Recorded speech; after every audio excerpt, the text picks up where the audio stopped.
आप लोग हमारी सीरीज़ अल्लाह के बंदे देख रहे हैं।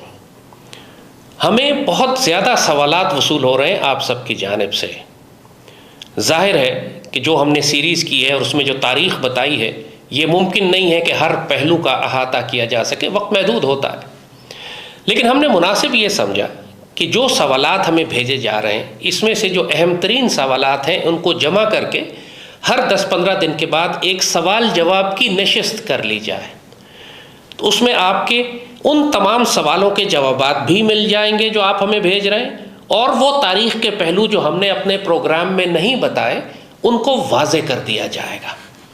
तो आपका अगर कोई सवाल है जो आप पाकिस्तान की तारीख़, इस जोग्राफियाई सियासत और ख़ित्ते की दिफाई और अस्करी हिकमत अमली के हवाले से करना चाहते हैं तो हमको ज़रूर भेजें।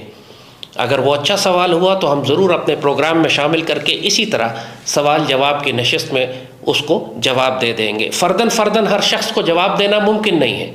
सो जो अहम सवाल है वो हम पूरी कौम के लिए एक साथ उनका जवाब देते हैं, ताकि वो गुमराही और कन्फ्यूजन और झूठ जो आपसे पिछले 30, 40, 50 साल बोला गया, इस नौजवान नस्ल को बिल्कुल गुमराह रखा गया, उस तमाम कन्फ्यूजन को हम दूर कर दें, उस झूठ को हम हटा दें, आपको तारीख़ का वो पहलू बताएं जो हकीकत है और शानदार है, और जो पाकिस्तान जिसकी वजह से, जिन हुक्मरानों की वजह से जो खैर का काम हम कर चुके हैं माजी में, जो आपको नहीं बताया गया, वो सब तारीख़ आपके सामने लाई जा सके। और साथ साथ वो जो झूठा प्रोपेगेंडा किया जाता है, आपको याद होगा 50 साल हो गए इस झूठे प्रोपेगेंडे के साथ मशरक़ी पाकिस्तान में 93,000 पाकिस्तानियों ने हथियार डाले थे।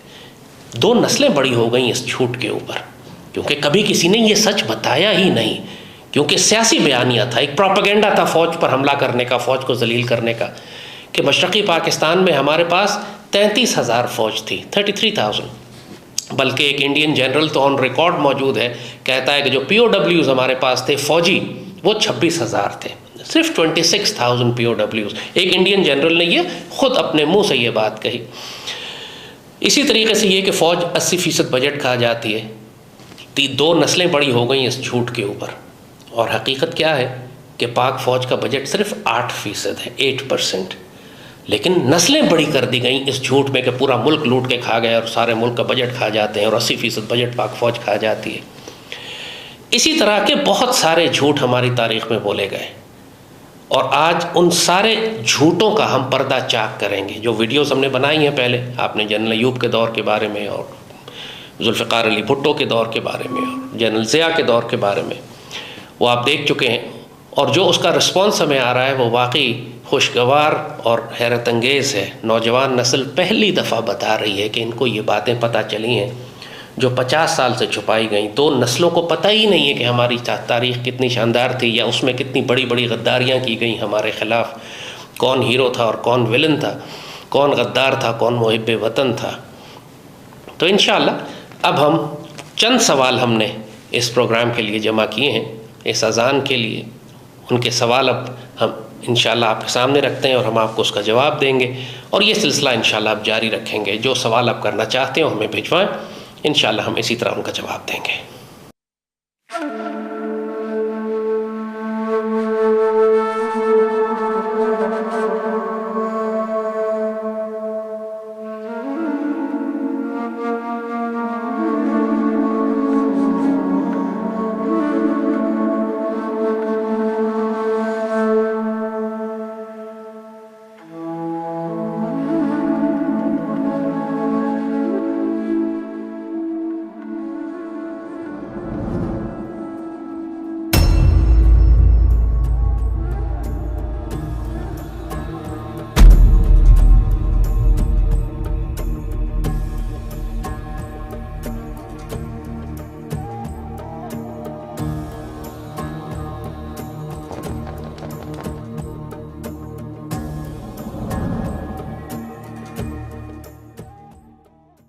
हमने जो सवालात मुंतखब किए हैं उनको पूछने के लिए आज सईद हमारे साथ यहाँ मौजूद हैं। सईद एक एक करके सवालात करेंगे और हम उसका जवाब देंगे आपको। सईद बिस्मिल्लाह, पहला सवाल कीजिए। ज़ैद साहब, मेरा पहला सवाल ये है कि ज़ियाउल हक़ पर इल्ज़ाम लगाया जाता है कि उन्होंने उर्दन में 25,000 फ़लस्तीनियों का कत्ल किया। क्या ये बात दुरुस्त है और इसकी शुरुआत कहाँ से होती है? ये बात हमने आपको बताई कि पाकिस्तान की तारीख़ सियासी झूठ पर मबनी बयानिए को फैलाने पर मुश्तमिल है। जिस लीडर के ख़िलाफ़, जिससे नफ़रत होती है, उसके ख़िलाफ़ इस कदर शदीद सियासी झूठ फैलाया जाता है कि हकीकत और सच्चाई कहीं गुम होकर रह जाती है। जनरल ज़ियाउल हक़ के बारे में एक बहुत ही फहश इल्ज़ाम लगाया जाता है, वो ये कि उन्होंने जब वो उर्दून में पाकिस्तान आर्मी की जानिब से डेपुटेशन पर पोस्टेड थे, ये तकरीबन 1970 की बात है, तो उर्दून में उन्होंने कोई 25,000 फ़लस्तीनियों का कत्लेआम किया। इसका शॉर्ट आंसर ये है कि ये फहश झूठ है, ये डिसइंफॉर्मेशन है, प्रोपेगेंडा है और सिर्फ एक शदीद जलील बहतान है। That's it. अब इसकी तफसील थोड़ी सी आपको बता देते हैं। 1967 की वॉर, अरब इसराइल वॉर, इसका जिक्र हमने आपसे किया था कि जिसमें 6 दिन के अंदर इसराइलियों ने 3 अरब ममालिक को तबाह करके रख दिया और बैतुल मक़दस शरीफ पर कब्ज़ा कर लिया था। उर्दून उस वक्त एक पनागाह बना पैलेस्टीनियन लिबरेशन ऑर्गेनाइजेशन के लिए। PLO यासिर अरफ़ात उसकी क़यादत करते थे और उनके बारे में मैंने आपको बताया था कि ये बिल्कुल एक सेकुलर, बिल्कुल एक लादीन और सोशलिस्ट कम्युनिस्ट टाइप ऑर्गेनाइजेशन थी जो जंग आज़ादी के नाम पर दहशतगर्दी ज़्यादा करते थे। आज जो आप मुजाहिदीन को देखते हैं गज़ा में हमास के, ये बिल्कुल मुख्तलिफ ग्रोह है Palestinian Liberation Organisation Yasser Arafat के ग्रोह से। आज भी इनके ये इख्तलाफात बाकी हैं। तो उस वक्त यासिर अरफ़ात का ग्रोह जो था, जिसको मार पड़ी थी और बैतुल मक़दस शरीफ से और फ़लस्तीन से ये निकाले गए, तो ये सारे उर्दून चले गए थे और उर्दून में जाकर इन्होंने अपने बेसिस बना लिए थे और वहाँ से ये इसराइल पे भी हमले कर रहे थे और दहशतगर्दी भी कर रहे थे, जहाज़ अगवा कर रहे हैं, बम धमाके कर रहे हैं। उर्दून की हुकूमत के लिए इन्होंने बहुत बड़ा मसला खड़ा कर दिया था, हत्ता कि ये होने लगा कि इस हद तक बात पहुंच गई कि शायद ये उर्दून की हुकूमत का तख्ता ही उलट देंगे। शाह हुसैन उस वक्त उर्दून का बादशाह था। 1967 की वॉर की शिकस्त के बाद इन लोगों को जब मदद की ज़रूरत पड़ी तो इन्होंने पाकिस्तान आर्मी को बुलाया था। पाकिस्तान आर्मी के एडवाइज़र्स गए थे इन अरब मुल्कों में इनकी आर्मी को दोबारा से तैयार करने के लिए कि जिसको 67 की जंग में इसराइल ने तबाह कर दिया था, उनकी एयरफोर्स को भी और इनकी आर्मी को भी। तो जनरल ज़ियाउल हक़ एक ब्रिगेडियर की हैसियत से उर्दून की गवर्नमेंट के साथ, उर्दून की आर्मी के साथ अटैच थे as an adviser, how to rebuild your armed forces. उनका कोई कॉम्बैट रोल नहीं था, वो एक एडवाइज़र थे जो भेजे गए थे उर्दून की हुकूमत को और आर्मी को तैयार करने के लिए। उस ज़माने में जब ये PLO और उर्दून की आर्मी का फसाद शुरू हुआ और आपस में इनकी लड़ाइयाँ शुरू हुई, तो इसका फ़ायदा उठाते हुए शाम ने भी अपनी फ़ौजें दाखिल कर दी। अरब ममालिक आपस में भी बिल्कुल उसी तरह लड़ते हैं जैसे दुश्मनों से लड़ते हैं, तो शाम ने भी अपनी फ़ौजें दाखिल कर दी, उनके भी टैंक दाखिल हो गए और बहुत कुछ अरसा ये लड़ाई चली। मगर इस लड़ाई के नतीजे में जो आप ब्लैक सितंबर के नाम से, ये जगह, ये तारीख़ जो है ये ब्लैक सितंबर कहलाती है, इसके ऊपर मिडल ईस्ट हिस्ट्री लिखने वालों ने दर्जनों किताबें लिखी हैं और तमाम किताबें आप उठाकर देख लीजिए तो इसमें जो कैजुअल्टीज़ हैं, नुकसानात हैं, जो इस जंग में नुकसानात हुए, टोटल कहा जाता है कि जो जॉर्डेनियन आर्मी थी उसके कोई 500-550 बंदे मरे, जो सीरियन आर्मी थी उसके कोई 600 बंदे मरे और जो PLO थी उसके कोई 3-4 हज़ार बंदे मरे। तो टोटल कैजुअल्टीज़ ये हैं। तो ये प्रोपेगेंडा कि जनरल ज़ियाउल हक़ ने 25,000 फ़लस्तीनी मार दिए, वो तो यहीं दफन हो जाता है। कोई उसकी हिस्टोरिकल डॉक्यूमेंट नहीं है, कोई एविडेंस नहीं है, फैक्चुअली गलत है। ये उसी तरह की बात है कि कोई कहे कि हिटलर ने 60 लाख यहूदी मार दिए या पाकिस्तानी फ़ौज ने 30 लाख बंगाली मार दिए, 60 लाख बंगाली मार दिए वहाँ पर। ये सिवाय खुराफात और डिसइंफॉर्मेशन के और कुछ भी नहीं है। जनरल ज़ियाउल हक़ पाकिस्तान आर्मी के एडवाइज़र थे और एक पाकिस्तान आर्मी का एडवाइज़र कभी भी दूसरे मुल्क में जाकर अपने मुल्क की इजाज़त के बगैर जंग नहीं कर सकता। जॉर्डन की हुकूमत ने जनरल ज़िया से ये ज़रूर कहा था कि जब सीरियन आर्मी वो दाखिल हो गई जॉर्डन में, तो इनको ये कहा गया था कि आप जॉर्डन आर्मी को ऑर्गेनाइज़ करें एक काउंटर अटैक बिल्ड करने में। वो इन्होंने किया, उन्होंने ऑर्गेनाइज़ किया, लेकिन अगेन वो सीरियन आर्मी के ख़िलाफ़ था, PLO के ख़िलाफ़ नहीं था। और उस जंग बहुत जल्दी ख़त्म हो गई वो, और जैसे का स्टेलमेट हो गया, हर कोई विड्रॉ कर गया। तो 25,000 का फिगर तो सिर्फ झूठ पर मबनी है। इसके बाद जनरल ज़िया जब सदर बन गए पाकिस्तान के, तो इनके यासिर अरफ़ात और पैलेस्टीनियन लिबरेशन ऑर्गेनाइजेशन के साथ बड़े अच्छे ताल्लुकात थे। अरब लीग में भी जब झगड़ा पड़ा, यासिर अरफ़ात को इन्होंने निकाला, तो जनरल ज़ियाउल हक़ इनको वापस लेकर आए। कोई अरब तारीख पिछले 40 साल की उठा के आप देख लीजिए, कहीं पे कोई अरब स्कॉलर या पैलेस्टीनियन स्कॉलर इस बात का जिक्र नहीं करता कि जनरल ज़िया ने 25,000 फ़लस्तीनी मारे। ये अल-जुल्फ़िकार का प्रोपेगेंडा था, ये पीपल्स पार्टी का प्रोपेगेंडा था, क्योंकि वो जनरल ज़िया के खिलाफ लड़ रहे थे, लिहाजा इनको विलन बना के पेश करना था। तो हिस्टोरिकली इसकी कोई एविडेंस नहीं है। फैक्चुअली ऑन ग्राउंड इसके ऊपर जितनी किताबें लिखी गई हैं, रिसर्च है, उसमें इस बात का कोई जिक्र नहीं है कि एक पाकिस्तानी ब्रिगेडियर ने 25,000 फ़लस्तीनी मार दिए थे। और रियलिटी ऑन ग्राउंड है कि जनरल ज़िया का उस जंग में कोई रोल था ही नहीं। उन्होंने सिर्फ जॉर्डेनियन आर्मी की प्लानिंग की थी कंट्रोल रूम में बैठ के। जॉर्डेनियन आर्मी उसके बाद आगे खुद गई थी सीरियन आर्मी को मैच करने के लिए, और वो भी सीरियन आर्मी के खिलाफ, पीएलओ के खिलाफ नहीं। और जैसे कहा, टोटल पीएलओ कैजुअल्टीज डॉक्यूमेंटेड 3,500 हैं, तो फिर 25,000 फ़लस्तीनी जनरल ज़िया ने कैसे मार दिए? You should know the truth. Disinformation, झूठ और प्रोपेगेंडे में आकर बिला वजह पाकिस्तान के एक मर्द मुजाहिद से पासलार को गालियाँ मत दिया करें।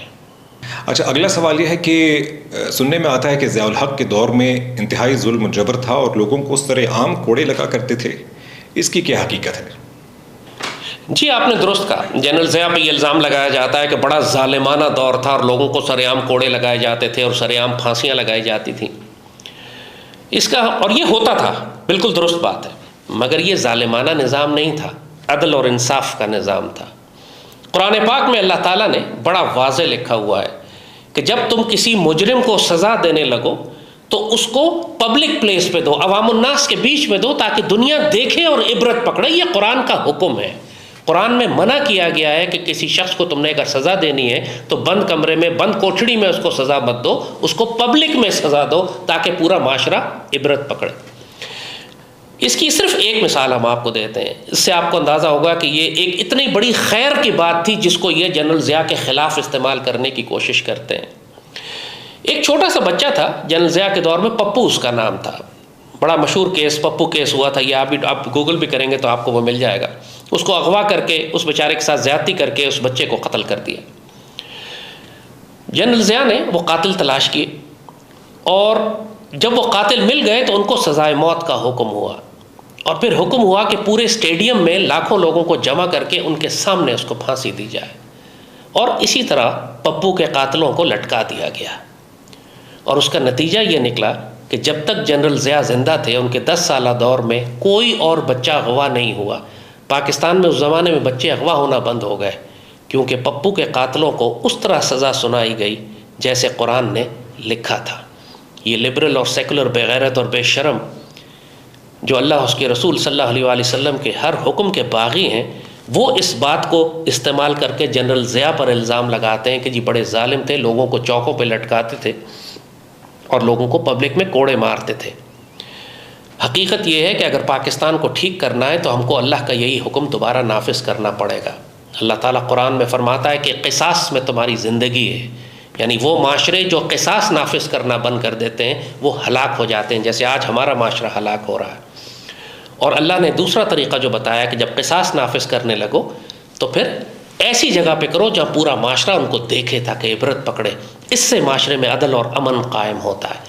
जनरल ज़िया ने अल्लाह उसके रसूल का हुक्म नाफिज किया था, जुल्म नहीं किया था। जिस तरह आज ये नापाक और पलीत लोग इस्लामी सज़ाओं को ज़ालिमाना कहते हैं, इसी तरह वो जनरल ज़िया की उन सज़ाओं को जो उन्होंने कुरान और सुन्नत की सज़ाएँ थीं, कातलों पे, डाकुओं पे, बदकारों पे, अगवाकारों पे, बच्चों को कत्ल करने वालों पर नाफिज की, उसको सज़ा बनाते हैं कि जी जनरल ज़िया ने बड़ा जुल्म कर दिया। हालांकि वो इतनी बड़ी खिदमत थी और इतना बड़ा अमन मुल्क में कायम हो गया था, काश कि हम दोबारा उन सज़ाओं को वापस ले आएँ। इसमें कोई शुबे की बात नहीं है कि पाकिस्तान आज जिस दहशतगर्दी का शिकार है, जितना जुल्म है, हमको अल्लाह का हुक्म नाफिज करना पड़ेगा कि ज़मीन में फ़साद करने वालों के हाथ पाँव मुखालिफ सिमतों से काटें और उनको सूली चढ़ा दें। इसके अलावा अदल कायम नहीं होगा। जनरल ज़िया ने इसका आगाज़ कर दिया था, इस निज़ाम को हमें वापस लाना होगा। अच्छा, ये बताइए कि सन 71 में भुट्टो ने अक़वाम मुत्तहिदा में कुछ कागजात फाड़े थे, उसकी क्या हकीकत है? जी, इस बात का भी बहुत ज़्यादा प्रोपेगेंडा पीपल्स पार्टी और अल-जुल्फ़िकार के दहशतगर्दों की जानिब से किया जाता है कि भुट्टो बड़ा गैरतमंद था और बड़ा दलेर था और बड़ा बहादुर था, और उसने अक़वाम मुत्तहिदा में जाके वो करारदाद फाड़ दी और कहा कि हम 1000 साल तक लड़ेंगे। वो सिवाय एक ड्रामे के और सिवाय एक फहश गद्दारी के और कुछ भी नहीं था। बिल्कुल वाज़े बताते हैं आज आपको हुआ क्या था। ये तकरीबन 12 और 13 दिसंबर को ये वाक़या हुआ था जब भुट्टो ने करारदाद फाड़ी अक़वाम मुत्तहिदा में, और 16 दिसंबर को फॉल ऑफ ढाका हो रहा था। सूरत हाल इंतहाई ख़राब थी मशरक़ी पाकिस्तान में, पाक फ़ौज बिल्कुल घेरे में आई हुई थी, यकीनी तौर पर नज़र आ रहा था कि अब ढाका फॉल हो जाएगा। तो इस दौरान चंद रोज़ पहले, हफ्ता पहले, पोलैंड ने एक करारदाद मूव की यूनाइटेड नेशंस में, सिक्योरिटी काउंसिल में, और ये कहा कि पाकिस्तान और इंडिया के दरमियान सीज़ फायर हो जाना चाहिए और उस सीज़ फायर के नतीजे में पाक फ़ौज को मौका दिया जाए कि वो मशरक़ी पाकिस्तान से निकल जाए, और इसके नतीजे में मशरक़ी पाकिस्तान के अंदर बंगालियों की हुकूमत बना दी जाए, क्योंकि जंग का नतीजा बिल्कुल वाज़ेह है, मज़ीद जंग करने की ज़रूरत नहीं, लिहाजा एक अमन कायम करके सीज़ फायर हो जाए। अगर सीज़ फायर हो जाता तो ये पाकिस्तान के हक़ में था। मशरक़ी पाकिस्तान तो हाथ से निकल चुका था, सूरत हाल बिल्कुल डेस्परेट थी। 4 दिन के बाद ढाका ने फॉल हो जाना था, ढाका घेरे में आ चुका था। उस वक्त एक आपको लाइफलाइन मिली थी अल्लाह की तरफ से कि पोलैंड ने यह करारदाद पेश कर दी कि जी सीज़ फायर, यहीं जंग रोक देते हैं और पाकिस्तान आर्मी को इज्जत से बाहर निकलने का रास्ता देते हैं। भुट्टो को ये बात पसंद नहीं आई, वो सूट नहीं करती थी उसको। जैसे कहा था ये बात आपको कि वो चाहता था कि उस फ़ौज को वहाँ शिकस्त हो, वो जलील हो, उसको वहाँ भारत की क़ैद में कई साल रखा जाए, क्योंकि इस फ़ौज से उसको खौफ था कि ये फ़ौज वापस आके इंतकाम लेगी। तो ये सारा ड्रामा इसने इसलिए किया, उस पोलैंड की करारदाद को फाड़ दिया जो मशरक़ी पाकिस्तान से हमारी फ़ौज को एक बाइज़्ज़त रास्ता दे सकती थी। ये हकीकत है उस करारदाद को फाड़ने का। वो कोई ब्रवाडो नहीं था, वो कोई जुर्रत किरदार नहीं थी, वो एक अल्टीमेट लेवल की बेगैरती और बेशर्मी और गद्दारी थी जिस भुट्टो ने पूरा पाकिस्तान तोड़ दिया था अपने आप को वज़ीर आज़म बनाने के लिए। उसने उस फ़ौज को वहाँ तबाह होने के लिए छोड़ दिया, बाद में भारत की जेलों में तबाह होने के लिए छोड़ दिया, सिर्फ इसलिए कि वो जलील करना चाहता था पाक फ़ौज को, और उसको खौफ था कि अगर ये फ़ौज वापस आ गई और उसको एग्जिट मिल गया और ये बाइज़्ज़त निकल कर आ गई मशरक़ी पाकिस्तान से, फिर भुट्टो को नहीं छोड़ेगी। ये था वो राज, ये थी वो असल हकीकत उस करारदाद को फाड़ने की। वो कोई बहादुरी नहीं थी, वो बदतरीन ख़यानत थी इस मुल्क और कौम के साथ। अच्छा, आपकी जनरल अयूब वाली वीडियो में आपने ये तो बताया कि जनरल अयूब ने मगरबी पाकिस्तान में क्या कुछ किया, लेकिन आपने ये नहीं बताया कि मशरक़ी पाकिस्तान में उन्होंने क्या क्या किया। और कहा यही जाता है कि मशरक़ी पाकिस्तान के लोगों को एहसास महरूमी था क्योंकि वहाँ के वसाइल जो हैं यानी मशरक़ी पाकिस्तान के, वो मगरबी पाकिस्तान में लगाए जाते थे। हमने आपको अयूब खान के दौर के बारे में बताया था कि किस तरह उसने पाकिस्तान की तामीर की, जो हैरत अंगेज़ 5 ईयर प्लान बनाए वो इतने शानदार थे कि साउथ कोरिया और चाइना उन प्लान्स को लेकर गया और पूरे मुल्क की इंडस्ट्रियल डेवलपमेंट हो रही थी। क्या ये यकीन करने वाली बात है कि ये सारी तरक्की और वो डैम्स बनाना और वो नहरें बनाना और वो सारे पूरे मुल्क को एक हैरत अंगेज़ रफ्तार से तरक्की की जानिब लेके जाना, ये काम वो सिर्फ मगरबी पाकिस्तान में कर रहा था और मशरक़ी पाकिस्तान में नहीं कर रहा था? जाहिर है कि नामुमकिन बात है। ये भी उसी प्रोपेगेंडा और डिसइंफॉर्मेशन और झूठ का नतीजा है कि जो लोग आज ये समझते हैं कि वो बंगाली इसलिए अलग हो गए कि उनको एहसास महरूमी था। कुछ बातें आपको ज़रा बैकग्राउंड के हवाले से बताएं। 1943-42 में पाकिस्तान बनने से 3-4 साल पहले बंगाल में इतना बड़ा कहत आया कि 30 लाख बंगाली भूख से मर गए। ये गुर्बत का आलम था वहाँ, ये वहाँ ज़िल्लत थी, ये वहाँ रुसवाई थी, ये वहाँ तबाही और बर्बादी थी। 30 लाख बंगाली पाकिस्तान बनने से कुछ अर्सा पहले भूख से मर गए। अंग्रेज़ों ने, आपको याद होगा, सबसे पहले इंडिया के जिस सूबे पर कब्ज़ा किया था वो बंगाल था। नवाब सिराजुद्दौला वाला जो है, नवाब सिराजुद्दौला बंगाल के नवाब थे, और उस वक्त से ही अंग्रेज़ों ने बंगाल को लूटना शुरू कर दिया था। यानी 1777 में आई थिंक, या 1757 में नवाब सिराजुद्दौला पर इन्होंने कब्ज़ा किया था बंगाल पे, और 1947 तक तकरीबन 200 साल होते हैं। इन्होंने नोच नोच के बंगाल को खाली कर दिया था, और पूरे इंडिया में सबसे गरीब सूबा, सबसे कम तालीम याफ्ता, सबसे जहल सूबा बंगाल था। जैसे कहा, पाकिस्तान बनने से चंद साल पहले वहाँ पे भूख से सिर्फ 30 लाख लोग मर गए, गुर्बत का ये आलम था। फिर पाकिस्तान बन गया। पाकिस्तान बनने के बाद बंगाल ने उसी तरह तरक्की करनी शुरू की जिस तरह मगरबी पाकिस्तान तरक्की कर रहा था। जो फ़ंड निकाले जाते थे, डेवलपमेंट फ़ंड, जितने बंगाल को एक्चुअली ज़्यादा दिए जाते थे और मगरबी पाकिस्तान को कम। जिस तरह डेवलपमेंट आप मगरबी पाकिस्तान में देखते हैं, उसी तरह मशरक़ी पाकिस्तान की तामीर की गई, बंदरगाहें बनाई गई, वहाँ पे इंडस्ट्रीज और फैक्ट्रियाँ लगाई गई, वहाँ पर यूनिवर्सिटीज़ बनाई गई, वहाँ पे तमाम तालीमी इदारे और वहाँ पे इंडस्ट्रियल यूनिट्स। दुनिया की सबसे बड़ी आदमजी जूट मिल्स मशरक़ी पाकिस्तान में लगाई गई, वहाँ डैम बनाए गए, कप्ताई डैम, जिस तरह मगरबी पाकिस्तान में डैम बन रहे थे वहाँ मशरक़ी पाकिस्तान में डैम बन रहे थे कि वहाँ सैलाब रोके जाएँ। और ये तो बिल्कुल एक जाहिलाना, बेशर्म और नावाकिफ़ बात होगी। कोई शख्स गाफिल आदमी ऐसी बात करेगा कि मगरबी पाकिस्तान को सिर्फ डेवलप किया गया और मशरक़ी पाकिस्तान को डेवलप नहीं किया गया। वजह क्या थी मशरक़ी पाकिस्तान की इस कदर वहाँ गम व गुस्से की और वहाँ पे इस कदर मगरबी पाकिस्तान के ख़िलाफ़ नफ़रत की? ये बड़ा इम्पोर्टेंट पॉइंट है। जब पाकिस्तान बना तो उस वक्त पाकिस्तान में, पूरे पाकिस्तान में, मशरक़ी और मगरबी पाकिस्तान को मिलाकर हिंदुओं की तादाद कोई तकरीबन 24-25% थी। जब भी आप देखते हैं कि जो पाकिस्तान का परचम है उसके अंदर जो सफ़ेद रंग का इतना बड़ा हिस्सा छोड़ा गया है और ये कहा गया है कि ये अक़लियतों की नुमाइंदगी करता है, यानी ऑलमोस्ट 33% तो आपने झंडे को, पाक सरज़मीन का जो झंडा है वो अक़लियतों को दे दिया, वाइट रंग उसमें लगा दिया। लेकिन आज मगरबी पाकिस्तान की, जो हमारा आज का पाकिस्तान है, इसमें अक़लियतियों की तादाद 3% है। तो लोग ये इसको भी इंडियन एक प्रोपेगेंडे के तौर पे इस्तेमाल करते हैं कि देखें पाकिस्तानियों ने हिंदुओं पे इतना जुल्म किया और उनको इतना कत्ल किया कि जब पाकिस्तान बना तो उस वक्त हिंदू जो थे वो 30% थे और आज हिंदू जो हैं वो 3% हैं पाकिस्तान में। मगर असल बात आपको नहीं बताएंगे, वो जो 30% हिंदू थे पाकिस्तान में, दोनों पाकिस्तान को मिलाकर, उन 30% के अंदर 27% हिंदू मशरक़ी पाकिस्तान में थे। यानी मशरक़ी पाकिस्तान की जो आबादी थी ऑलमोस्ट 33% उसमें हिंदू थे। और ये हिंदू एजुकेटेड क्लास थी। यही तमाम बंगाल की ब्यूरोक्रेसी पे, उनके जजेस, उनकी पुलिस फोर्स, उनकी एलीट, उनके तालीमी निज़ाम, उनके असातिज़ा, उनके डॉक्टर्स, उनके इंजीनियर्स 100% हिंदू थे। 100% हिंदू थे मशरक़ी पाकिस्तान में। जब पाकिस्तान बनाए उस वक्त बंगाली मुसलमान बिल्कुल कॉकरोचों की तरह थे। उनको अंग्रेज़ों ने भी 200 साल दबा के रखा था, फिर हिंदुओं ने दबा के रखा।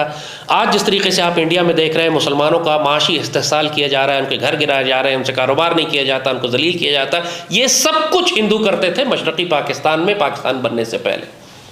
और पाकिस्तान बनने के बाद भी जो पाकिस्तान के ख़िलाफ़ सारी नफ़रत की कैंपेन, क्योंकि सारी रूलिंग क्लास हिंदू थी, तो सारी यूनिवर्सिटीज़ और कॉलेजेस में बच्चों को पढ़ाने वाले, उनको तालीम देने वाले, उनके जहनों में जहर भरने वाले, ये सब हिंदू क्लास थी।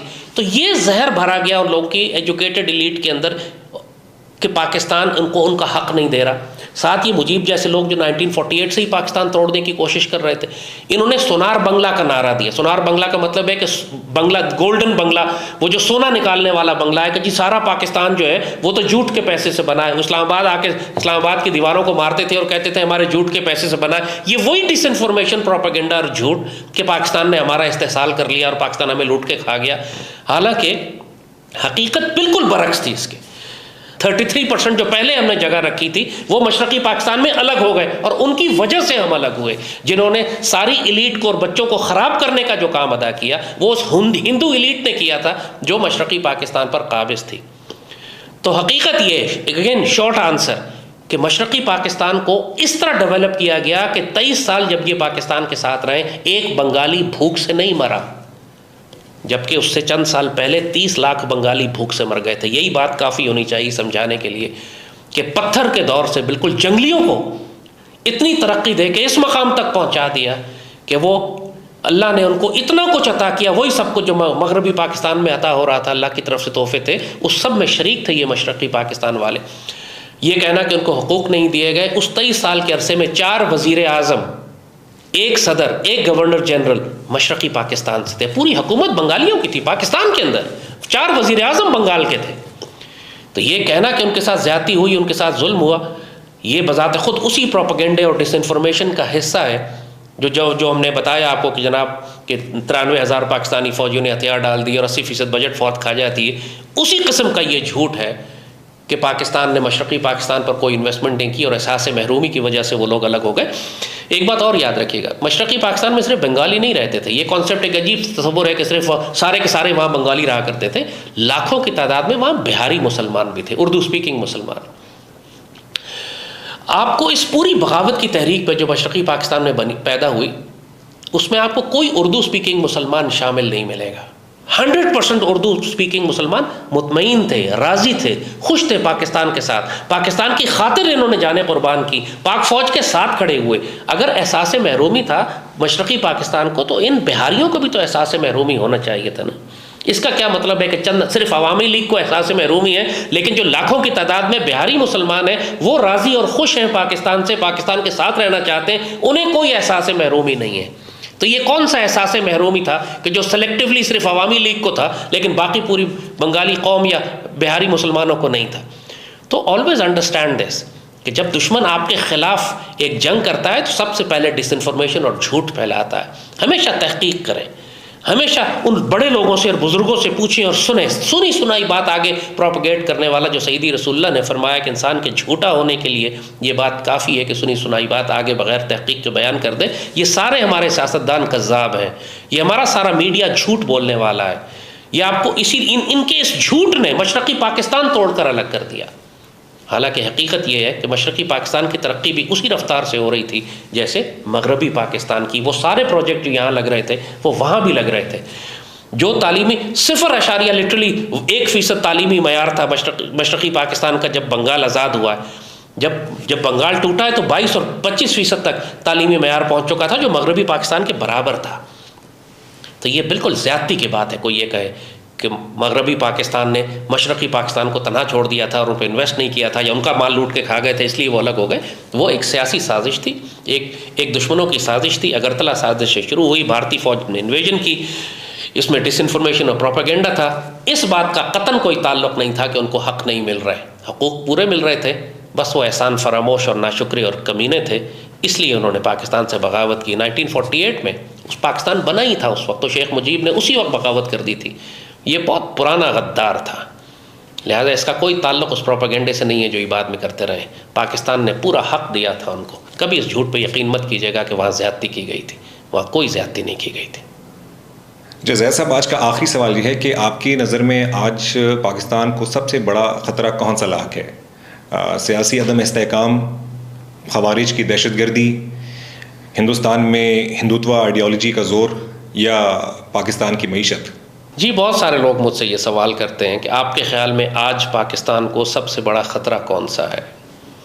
क्या इंडिया हमारे लिए सबसे बड़ा ख़तरा है? क्या जहन्नुम के कुत्ते ख़वारिज हमारे लिए सबसे बड़ा ख़तरा है? क्या पाकिस्तान की कमज़ोर मईशत हमारे लिए सबसे बड़ा ख़तरा है? क्या हमारी क़यादत का ना होना और एक सियासी अनारकी जो मुल्क में है वो हमारे लिए सबसे बड़ा ख़तरा है? इनमें से कोई भी चीज़ पाकिस्तान के लिए ख़तरा नहीं है। ख़तरात हैं लेकिन ये साइड इफ़ेक्ट्स हैं, असल ख़तरा ये नहीं है। जिस चीज़ से मुझे फ़िक्र होती है, जिस चीज़ से मैं खौफज़दा हो जाता हूँ, वो ये कि हमारी ये नौजवान नस्ल नज़रिया पाकिस्तान को भुला बैठी है। ये पाकिस्तान एक नज़रिए की बुनियाद पर बना था। उस वक्त हमारे पास ना फ़ौज थी, ना मुल्क था, ना सियासत थी, ना मईशत थी, ना हमारे पास कोई अदालत थी, ना हमारे पास मीडिया था। हमारे पास सिर्फ़ एक नज़रिया था, जिस नज़रिए की बुनियाद थी पाकिस्तान का मतलब क्या, ला इलाहा इल्लल्लाह। पूरे हिंदुस्तान में ये तहरीक थी। वो तमाम लोग जो अच्छी तरह जानते थे कि हम पाकिस्तान हिजरत नहीं कर सकेंगे या हिजरत की कोशिश की तो मारे जाएंगे रास्ते में, उसके बावजूद वो तहरीक पाकिस्तान में शामिल थे, सिर्फ नज़रिए की बुनियाद पर कि मुसलमानों को हमने एक अलग मुल्क लेके देना है जहाँ से उम्मत मुस्लिमा की अजीम तारीख़ दोहराई जाएगी, उम्मत का अहया होगा, मुसलमानों को पनागाह मिल जाएगी, हमें हिंदुओं के साथ नहीं रहना पड़ेगा, उम्मत मुस्लिमा की क़यादत करने के लिए एक पाक सरज़मीन कायम की जाएगी, बरसों के बाद उड़ेंगे परचम हिलाल के। ये रोमांटिसिज्म था कि सदियाँ हो गई हमें ज़िल्लत बर्दाश्त करते हुए, अब लड़कर हम ये मुल्क लेंगे ताकि हमारे हिलाल के परचम दोबारा लहरा सके। हमारे बड़ों ने इसीलिए 50 लाख शहीद दिए, 1 करोड़ से ज़्यादा मुसलमानों ने हिजरत की पाकिस्तान की जानिब आने के लिए। इंसानी तारीख़ में इतनी बड़ी हिजरत और इतनी बड़ी क़ुरबानी किसी एक रियासत के लिए नहीं दी गई, इंसानी तारीख़ में, कि शऊरी तौर पर इंसान कुर्बान कर दे अपने आप को कि हमने एक रियासत कायम करनी है मुसलमानों की। हमारे बड़े पाकिस्तान की कदर जानते थे। उनसे जब पूछा जाता था कि पाकिस्तान ने आपको क्या दिया, तो वो कहते थे हमें सब कुछ दिया पाकिस्तान ने, हमें हिंदुओं की ग़ुलामी से निजात दी, यहाँ की माशी तकालीफ और मुश्किलात और बिजली का बिल नहीं है और पानी नहीं आ रहा और गैस, ये तो मसले ही नहीं थे बुज़ुर्गों के लिए।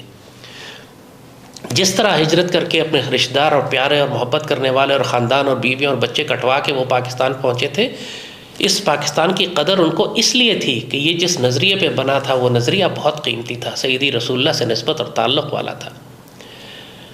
हमारी इस मौजूदा नस्ल ने पाकिस्तान के लिए कोई कुर्बानी नहीं दी है। ये जानते नहीं इस बात को कि एक पाक सरज़मीन के लिए कुर्बानी देने का क्या मतलब है। और इसीलिए हर सूबा इस वक्त, हर सियासी जमात इस वक्त पाकिस्तान से बड़ा समझने लगी है अपने आप को। इस पाकिस्तान को जोड़ने वाली कोई चीज़ नहीं है सिवाय इस्लाम के और हमारे अल्लाह उसके रसूल से ताल्लुक़ के। वरना एक सिंध के मुसलमान का गिलगित बल्तिस्तान के मुसलमान से, या गिलगित बल्तिस्तान के आदमी का या कश्मीरी का बलूचिस्तान से क्या ताल्लुक़ है? क्या उनकी तहजीब मिलती है? क्या ज़बान मिलती है? क्या उनका खाना पीना और उनके रस्म व रिवाज और उनका कल्चर आपस में कॉमन है? कुछ भी नहीं। सिर्फ एक चीज़ कॉमन है कि सब अल्लाह उसके रसूल सल्लल्लाहु अलैहि वसल्लम को मानने वाले। इस नज़रिए ने इस मुल्क को बनाया था और कायम रखा हुआ है। कायद आज़म ने इसीलिए सबसे पहले जो अपनी तकरीरें की थी, आपने फरमाया था कि get rid of this poison of provincialism, you are not a Sindhi and a Baluchi and a Pathan and Kashmiri, you are a Pakistani and a Muslim first. यही अनफॉर्चुनेट बात इस वक्त मैं देख रहा हूँ। आप तमाम सूबों में अलग अलग सियासी जमातों की हुकूमतें कायम हैं और 18वीं तरमीम को इस्तेमाल करते हुए हर कोई अपने सूबे को, उसकी सूबाइयत को भड़का रहा है। कोई सिंधी नेशनलिज्म को, कोई बलोच नेशनलिज्म को, कोई पंजाबी नेशनलिज्म को, कोई पख्तूनिस्तान बनाने की बात कर रहा है। कश्मीरी हर छोटी सी बात पे धमकी देने पे आए हुए हैं कि हम इंडिया भारत से मिल जाएंगे, पाकिस्तान से अलग हो जाएंगे। गिलगित बल्तिस्तान वाले हर वक्त पाकिस्तान को ब्लैकमेल करने में वहाँ ग्रुप्स लगे हुए हैं कि हमें वसाइल दो वरना हम भारत से मिल जाएंगे। मजाक समझा हुआ है लोगों ने यहाँ। ये पाकिस्तान, इसकी ये कीमत तुम लोग लगा रहे हो कि ज़रा ज़रा सी बात पे कहते हो हमें दीवार से लगाया जा रहा है, हम पाकिस्तान तोड़ देंगे। इस कौम को मुझे खौफ इस बात का आ रहा है कि अल्लाह इसको कदर करवाएगा पाकिस्तान की। अल्लाह ना करे कि इसके ऊपर अगर भारतीय मुशरिक हिंदू और मोदी और ये हिंदुत्व फ़ौज इस पर काबिज़ हो जाए इसके कुछ इलाक़ों पे, या जहन्नुम के कुत्ते ख़वारिज काबिज़ हो जाए इसके ऊपर, लोगों को मज़ा आ जाएगा। मज़ा चख लेंगे ये एक दफ़ा तसल्ली से कि हिंदुओं के नीचे रहने का क्या अंजाम होता है। इनको आज पाक फ़ौज बुरी लगती है, इनको आज पाकिस्तान बुरा लगता है, पाक सरज़मीन का सब्ज़ हिलाली परचम बुरा लगता है। कोई एक इस वक्त जमात या फ़र्द ऐसा मुझे नज़र नहीं आता जो पाकिस्तान की खातिर क़ुरबानियाँ दे रहा हो, सिवाय हमारे पाक फ़ौज के अफसरों और जवानों के, जो वाक़तन क़ुरबानी दे रहे हैं, सेक्रीफाइस कर रहे हैं। तनख्वाह तो पूरा मुल्क ले रहा है। ये ताना इनको देते हैं कि पाक फ़ौज के अफसरों को तनख्वाह तो मिलती है, तनख्वाह तो पूरे मुल्क में तमाम सरकारी मुलाजमीन को मिलती है, जजों को भी मिलती है, हुक्मरानों को भी मिलती है, MNAs और MPs को भी मिलती है, मगर पाकिस्तान के लिए क़ुरबानी कोई भी नहीं दे रहा। मुझे ख़तरा इसी बात का है कि ये जो सुबाइयत और लिसानियत और फ़िरक़ावारियत इस वक्त फैल चुकी है और हम एक मुसलमान होने के बजाय, एक पाकिस्तानी होने के बजाय अपने आप को अपनी सियासी जमात से वाबस्ता करते हैं, सूबे से वाबस्ता करते हैं, अपनी बरादरी और ज़बान से वाबस्ता करते हैं।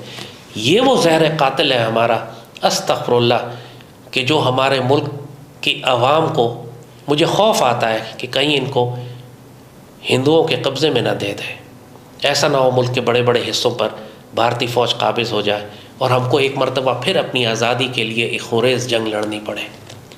मुझे खौफ इसी बात का है। हिंदुत्व कोई मसला नहीं है हमारे लिए। ग़ज़वा हिंद की बिशारत हमें सईदी रसूलुल्लाह ने अता फरमाई हुई है। हमने कब्ज़ा कर ही लेना है, हमने उनके हुक्मरानों को जंजीरों में लपेट कर ही लाना है। ये जहन्नुम के कुत्ते, इनके सर काटने के लिए अल्लाह ने पाक फ़ौज बनाई हुई है।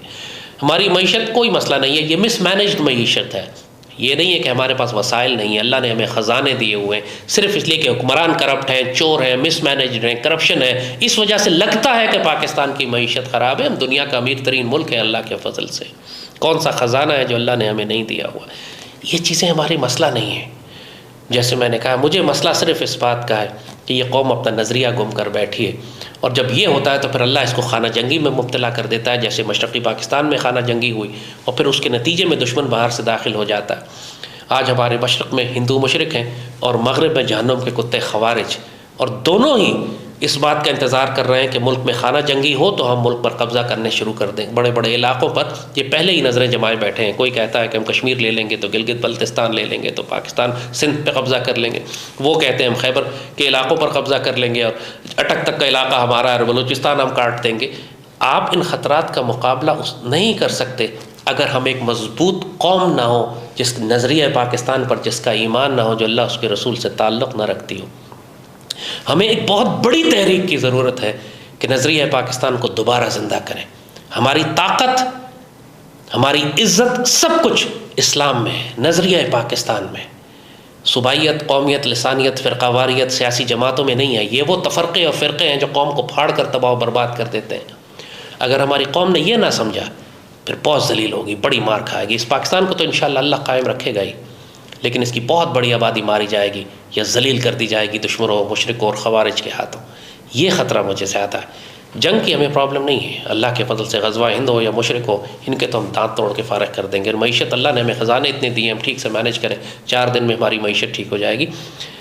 जब अल्लाह चाहेगा हमें एक बेहतर और खैर की क़यादत अता फ़रमा देगा। हम दुआ करते हैं कि मालिक हमें डंडे वाली सरकार अता फ़रमा दे।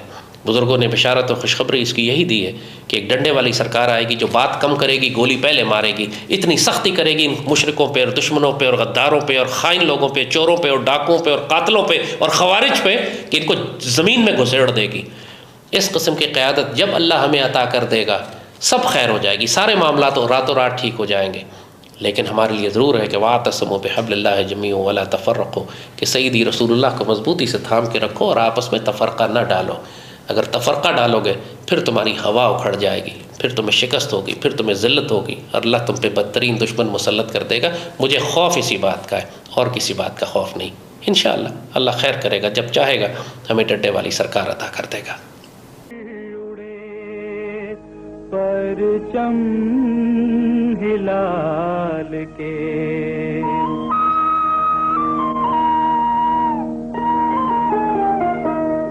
हम लाए हैं तूफान से कश्ती निकाल के, इस मुल्क को रखना मेरे बच्चों संभाल के।